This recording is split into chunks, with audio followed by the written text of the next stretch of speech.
Hello, Hollywood Time viewers.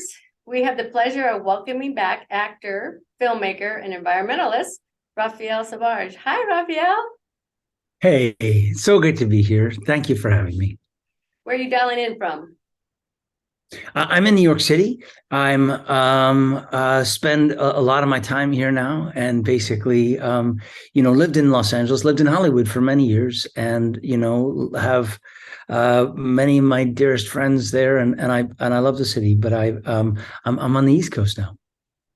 Well, we are glad that you are joining us to talk about your upcoming new docuseries called 10 Days in Watts, airing on PBS, SoCal, and KCET in February as a highlight of Black History Month.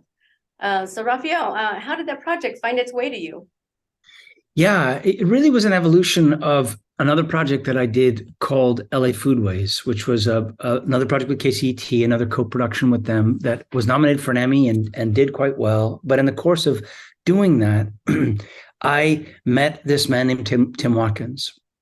Tim Watkins runs a remarkable organization, a community center in Watts called the WLCAC, which is a long acronym for the Watts Labor Community Action Committee. But for simplicity's sake, the shorter version is good. And he told me this story about his father and about how he was carrying forward the work of his father. And the more I heard about it, the more it just I don't know how to say it. It sort of hit me in the heart. It just really moved the heck out of me. And I had been talking to him since Foodways about doing something a bit more, a little more extended, a little more focused on perhaps this legacy story, on his work in the community, on the community itself, and trying to find a way to actually, really highlight some of the amazing work that's being done there. I mean, Watts has a very specific identity based upon these specific events that happened in 65 and 91, 92 that we're aware of. We refer to them as the riots. The citizens of Watts, the people I spoke to, were very clear that these were revolts. These were not riots. And in the specter, of course, of George Floyd, I think we can sort of perhaps reconsider maybe what was, an unfortunate moniker that they have with their city. And the fact is that this is an opportunity to perhaps really reconsider what Watts is and who the people are and what they care about. This is a story of an amazing community that really cares about one another. There's enormous Watts pride, and there's an event at the center of it, which is the opening of a farm. It's called MudTown Farms. It's a 2.5-acre farm right at the foot of Jordan Downs, which is a rather renowned housing project. But it's striking and powerful and growing food in the middle of a food desert. Yeah, just watching the first episode. It's 4 episodes, by the way, folks, and it seems everything you touch is magical. It's really a touching story, all of them.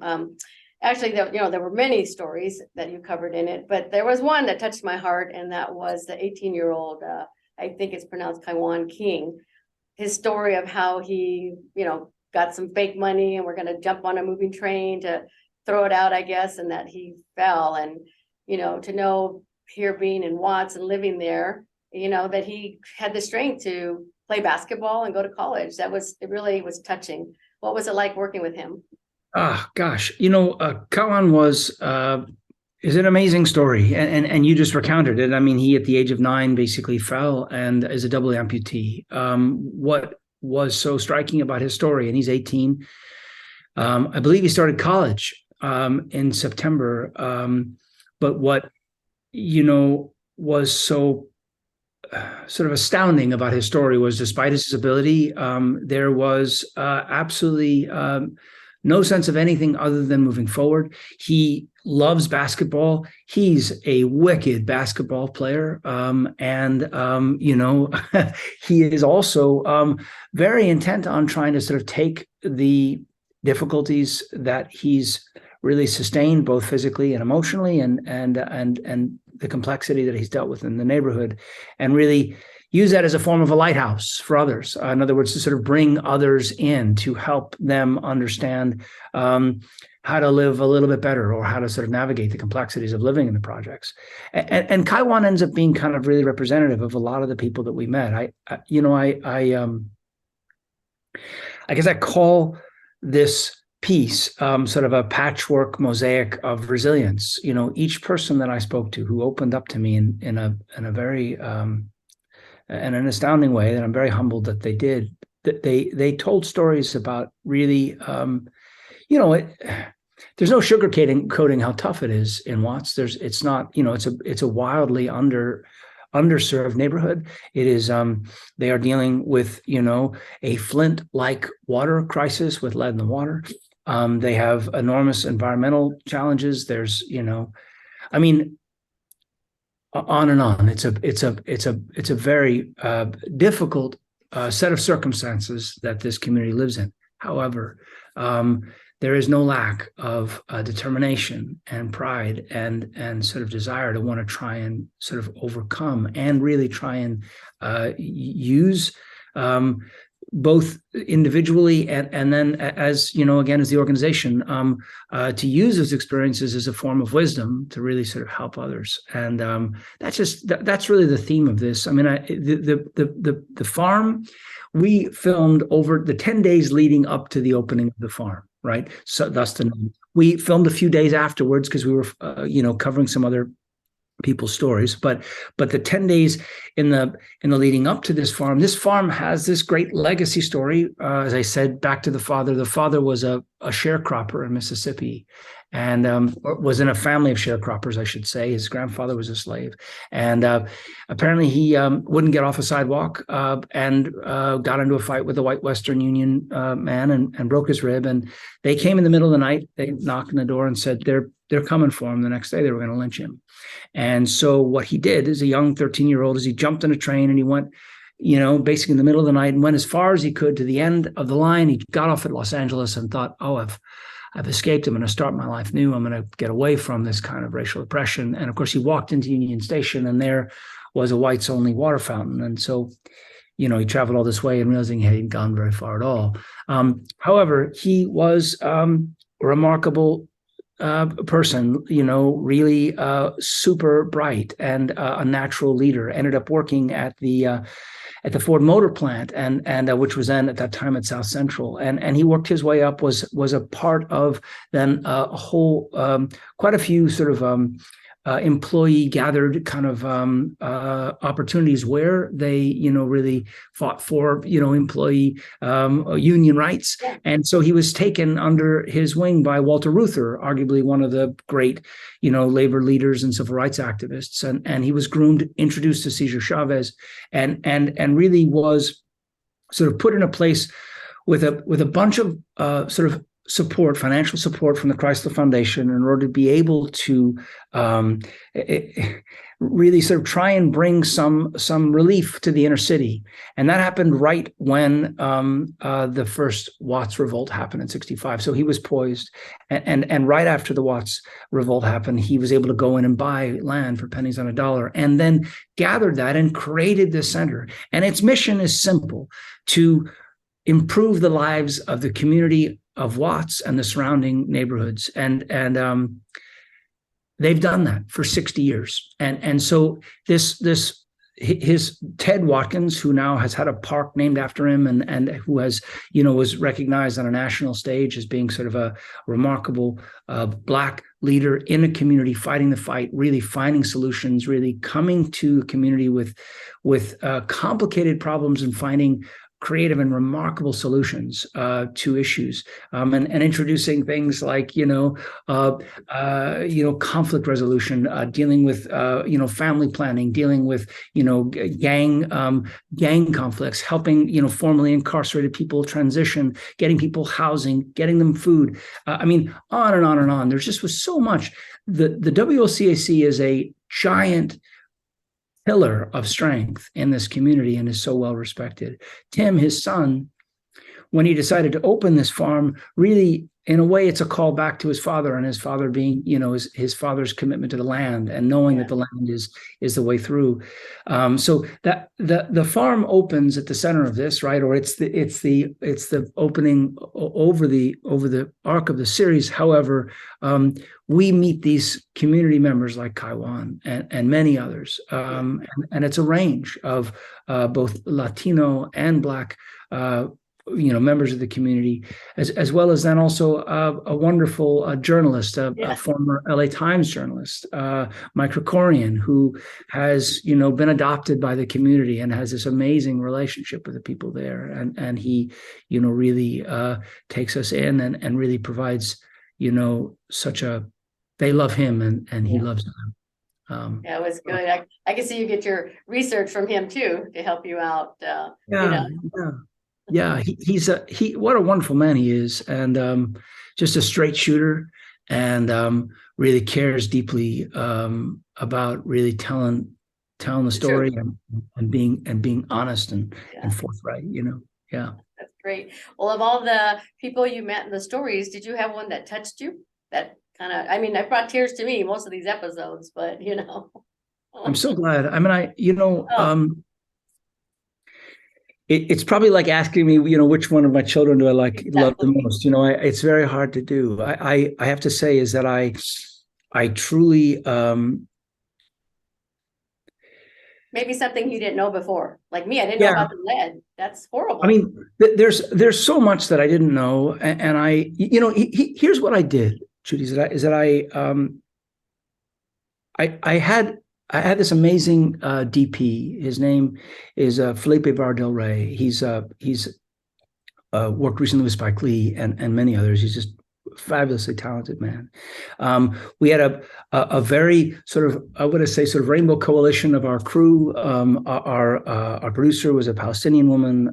There was another producer who was a woman. I had an African American sound man. We had basically there was a range of all of us from all different walks of life, and all of us cared deeply about kind of wanting to be able to kind of connect with the community. The fact is that Tim Watkins and his story and his sort of second generation leadership has meant a lot to carry this forward, and his mission, his personal sense of mission, moves the heck out of me, because he does it, day after day after day, and this community counts on him. What I just in terms of the way in which I approach this, though, is that I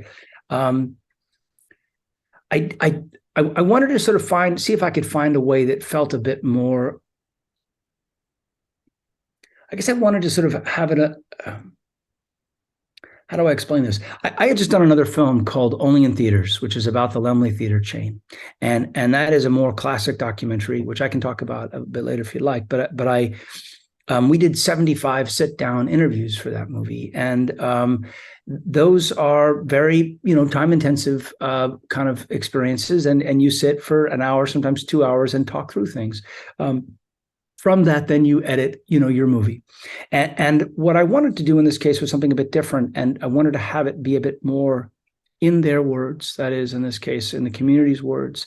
And I wanted to hear from them, and I wanted to feel them, and I wanted to feel their neighborhood, and I wanted to feel their experience. So what we did, my approach was essentially to kind of sit down with them and do audio interviews only to start. I did almost 40 of them. And I met every single person I spoke to was astounding. I would often wipe away tears. I just would be so moved by their strength and their humanity and their courage and their determination. And then their openness to speak to me also really knocked me out. They were in many cases very, they just would say, thank you for listening. And I just kept saying, thank you for talking. It was sort of like, but what we did was, from those 40 or so interviews, we had to sort of pick about, I don't know, somewhere between 15 and 20 people. And from there, we constructed the show. Of those people that we picked, then we found them on a day, and we went out with them and traveled around with them. We basically kind of went into their world, whether it be a podcaster, whether it be a reverend or a minister in the community who also works in a kitchen, whether it be, Kaiwan, of course, who you spoke about, or young scientists, PhD students who, Amazing. really care deeply about the next generation. What we did was we really kind of, you hear they're talking to us, right? It's almost like an inner voice. They're speaking to us. You then see them in their world interacting with what is important to them, and then with this brilliant composer that we have, his name is Dexter Story, who grew up in the community, by the way, had one of his first jobs, at or right near the WLCAC when he was a kid, and really brought so much depth and feeling to what it is that we wanted to do, but really loved this idea. Really was so excited about telling stories that aren't. I mean, he just said, "Thank you for telling stories about my neighborhood that aren't just sort of about focused on the violence." Right. I wanted to follow the lead of the people, and I wanted to hear what they had to say, and I wanted to hear what mattered to them, and I wanted to hear what their lives were like day to day, and what they were fighting for, what was important to them, what was what mattered, and what the challenges were, and from there, what we created in a way was a sort of a slightly different, and I have to say, I go back to KCET and Juan Devis, who really, with his creative leadership and his vision, was willing to do something a little bit different, not just a classic doc. This is, you walk in and it's hopefully it kind of affects you emotionally in a way. It hopefully takes you into a world where you didn't expect to find yourself in, sort of moving around in. I don't know, was that the case for you, Judy? I mean, how did that? I have to say, I'm glad I didn't watch it today. I watched it yesterday. I got to see all four, and I was in tears. My kids are like, "What's wrong with you, Mom?" I'm like, "Don't talk to me right now." I'm just, it was so emotional. I can imagine all of these interviews you did, and you chose these because these just affected me. And I just want to, no one wants to go to Watts. Seriously, you talk about it and, "Oh, don't go over there, it's not safe." And I have no problem, and I wish I had known about the opening day. I would have been there, because I wanted to ask you about that. What was it like, opening day? Because this is amazing documentary. Docuseries. Oh, I'm so glad. I mean, look, they've opened this farm. This farm will be there for, they got a $5 million bond from the state. The state basically has basically kind of made it a permanent fixture. It was going to be another housing project, and they were able to kind of save it and make it happen. If you go on Instagram now for MudTown Farms, you'll see they're growing food and they're handing it to the community. It's absolutely breathtaking. They're inviting volunteers and people to come down. There are opportunities where you can go and be part of food lines where people drive up and you put food in their cars and you basically provide for them, things that they need. I mean, everyone's hurting, obviously, the housing crisis, the homeless crisis. We know there's so much, but if you perhaps feel like, what can I do? How can I help?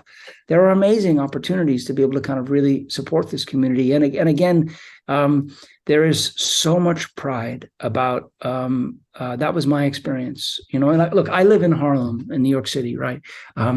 I grew up, in cities with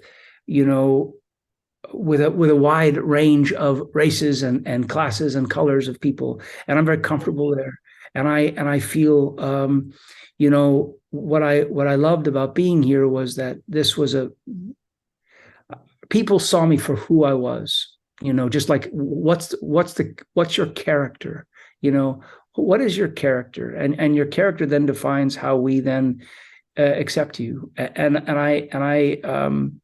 it really, I couldn't have happened without Tim really opening a door for me. Tim clearly had at some point said, "I trust you, and I know that you're going to bring this story."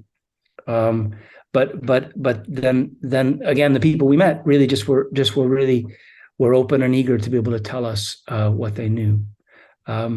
Yeah. And you could tell by watching it, which viewers you will see, all the ones that you did talk to it was open for them. You could tell that they were very open, and they weren't even wanting to be on camera, but yet it was like there wasn't even a camera there. And that's what I really liked about it. Oh, I'm so glad. That was really what we worked very hard for that, so that Yeah. so that you could sort of feel, again, the word is kind of a sense of I guess I want to say intimacy or immediacy in a way, so that you felt that you were there.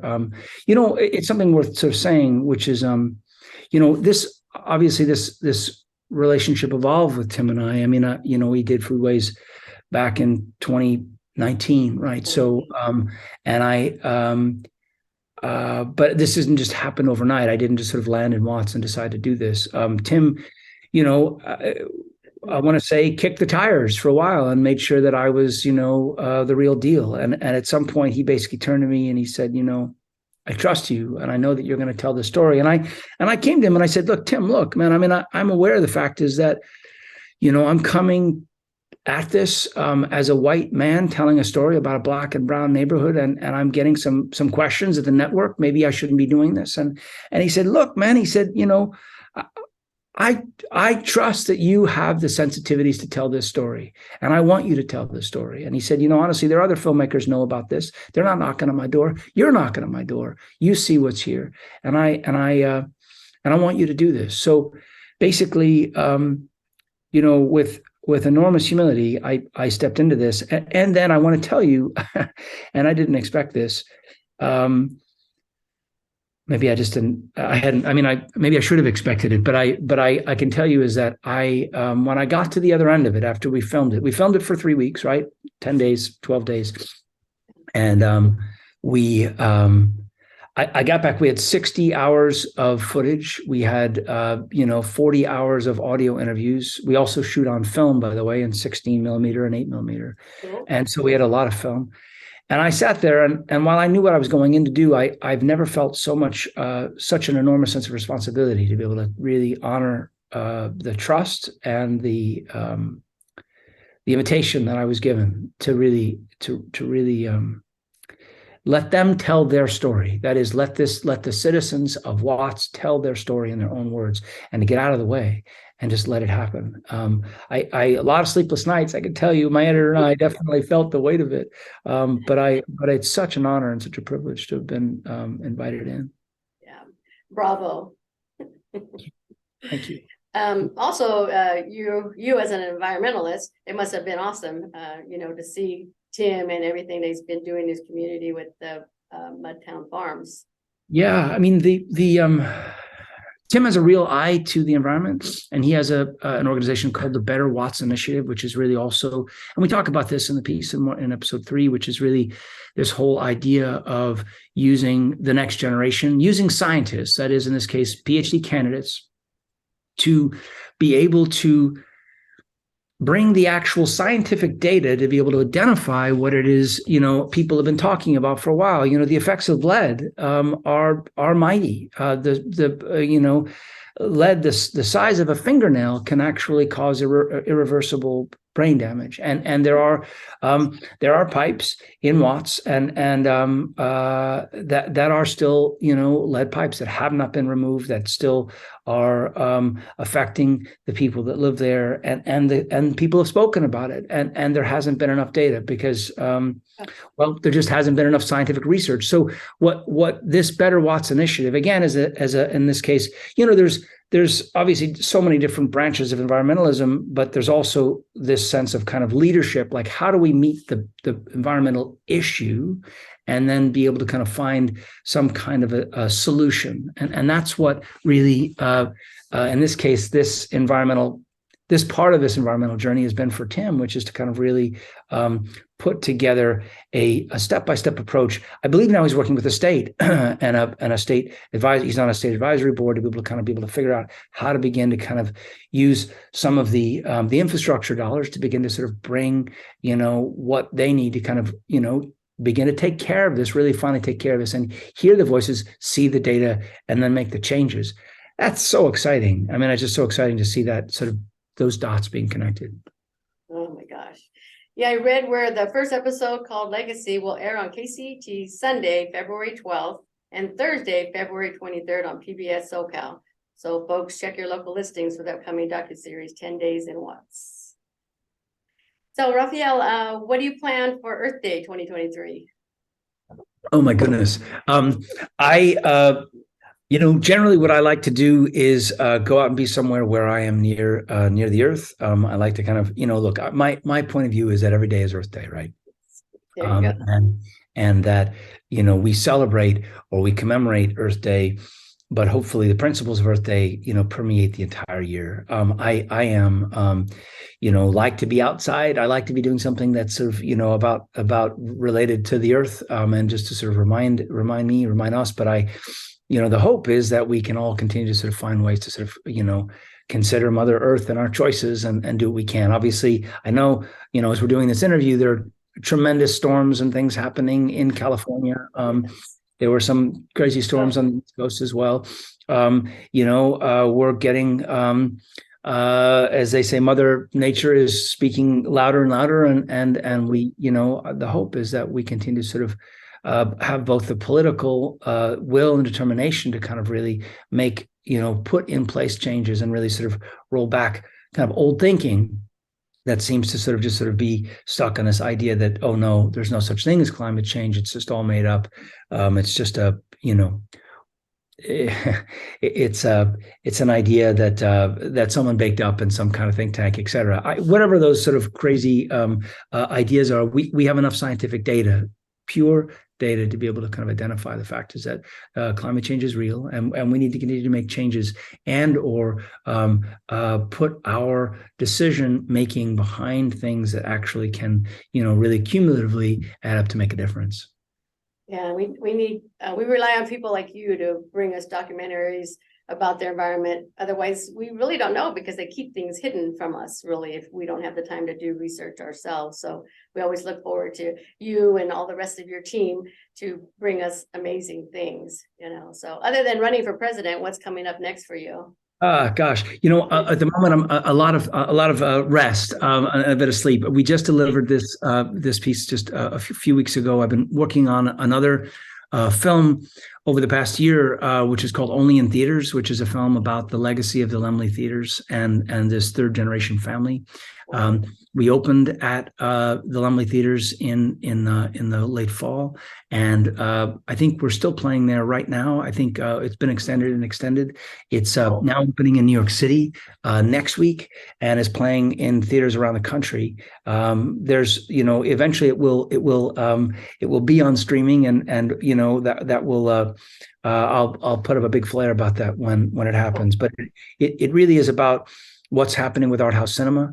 This is a third generation family that's done so much for the community.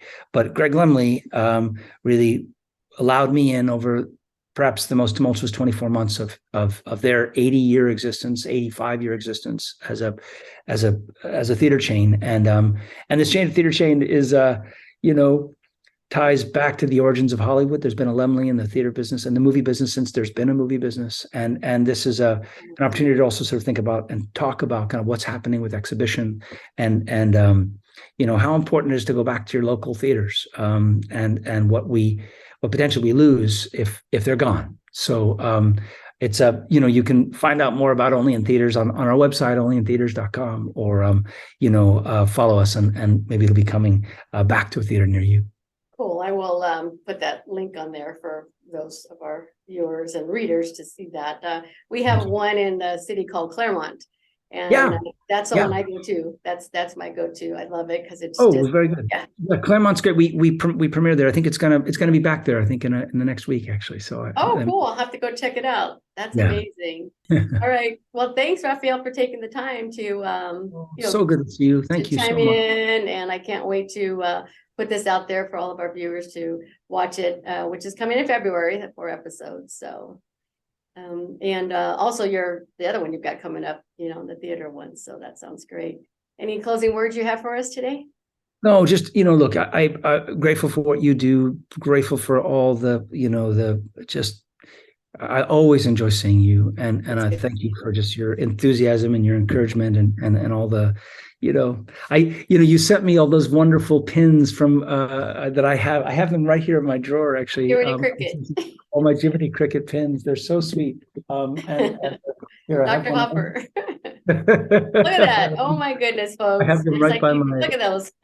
They're so sweet. You gave them to me. They're so dear. And I I cherish them, and thank you always for just your sweetness and your kindness and your hard work. Thank you. You're welcome. I cherish our friendship, and I've missed you. So hopefully we'll see each other, get to do a real hug now. You know, I love COVID's a that. little calm down, but hopefully Yeah, we'll get to see each other soon.